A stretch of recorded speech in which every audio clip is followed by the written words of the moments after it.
So you're talking to your Muslim friend about God and sin and righteousness, and then he finally tells you what's really been bothering him.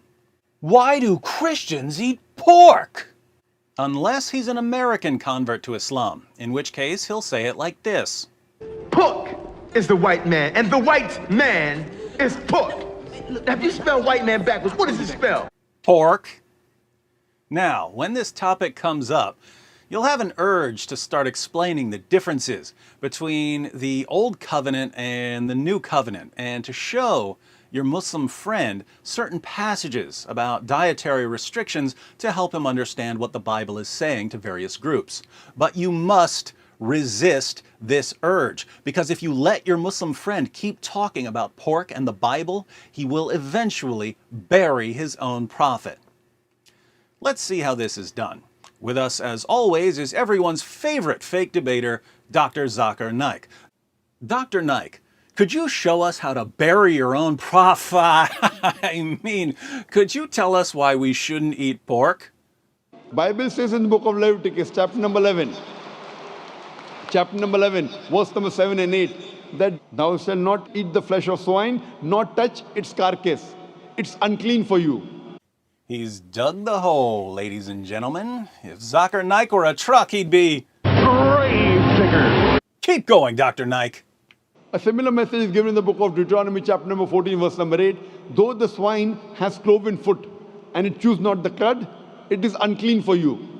Dr. Naik has officially lowered Muhammad's body into a freshly dug grave. All that's left is to fill the hole with dirt.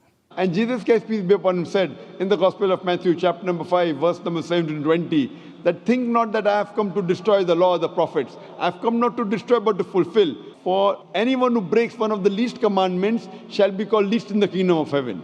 And what does that mean, Dr. Naik? That means if you break one law, one jot or tittle from the Old Testament, you shall not enter Jannah.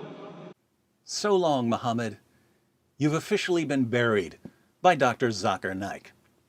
How so? Well, Dr. Naik quoted Leviticus 11, verses 7 and 8.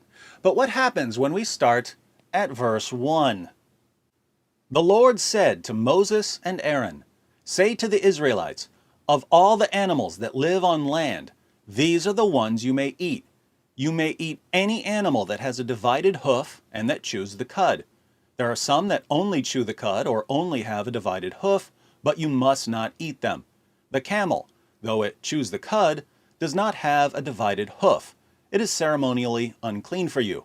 The hyrax, kind of rock badger, though it chews the cud, does not have a divided hoof. It is unclean for you. The rabbit, though it chews the cud, does not have a divided hoof. It is unclean for you. And the pig, though it has a divided hoof, does not chew the cud. It is unclean for you. You must not eat their meat or touch their carcasses. They are unclean for you.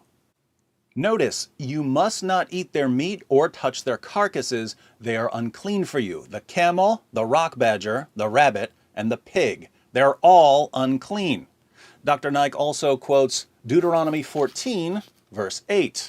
But when we start at verse 6, we read, you may eat any animal that has a divided hoof and that chews the cud. However, of those that chew the cud or that have a divided hoof, you may not eat the camel, the rabbit, or the hyrax. Although they chew the cud, they do not have a divided hoof. They are ceremonially unclean for you. The pig is also unclean. Although it has a divided hoof, it does not chew the cud. You are not to eat their meat or touch their carcasses. So the same passages that say, don't eat pig meat, it's unclean, also say, don't eat camel meat, it's unclean, and don't eat rabbit meat, it's unclean. Why should this get every Muslim apologist's beard in a bunch?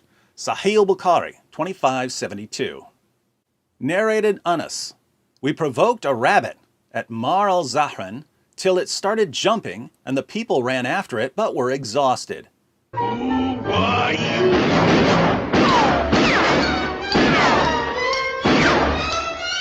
I overpowered and caught it, and gave it to Abu Talha, who slaughtered it and sent its hip or two thighs to Allah's messenger. The narrator confirms that he sent two thighs. The Prophet accepted that. The sub-narrator asked Anas, "Did the Prophet eat from it?" Anas replied, "He ate from it." Muhammad ate that unclean, wascally wabbit, and he liked it. Hey, what's up, Doc? We really mean it. Sahih al-Bukhari, 2485. Narrated Rafit ben Khadij. We used to offer the Asr prayer with the Prophet and slaughter a camel, the meat of which would be divided in 10 parts, and we would eat the cooked meat before sunset. Muhammad and his companions would eat the camel meat. The Quran itself allows Muslims to eat camel meat. Surah 22, verse 36. The sacrificial camels we have made for you as among the symbols from Allah. In them is much good for you. Then pronounce the name of Allah over them as they line up for sacrifice. When they are down on their sides after slaughter, eat ye thereof, and feed such as beg not but live in contentment, and such as beg with due humility. Thus we have made animals subject to you, that ye may be grateful. I actually have video footage of Muslims sacrificing a camel.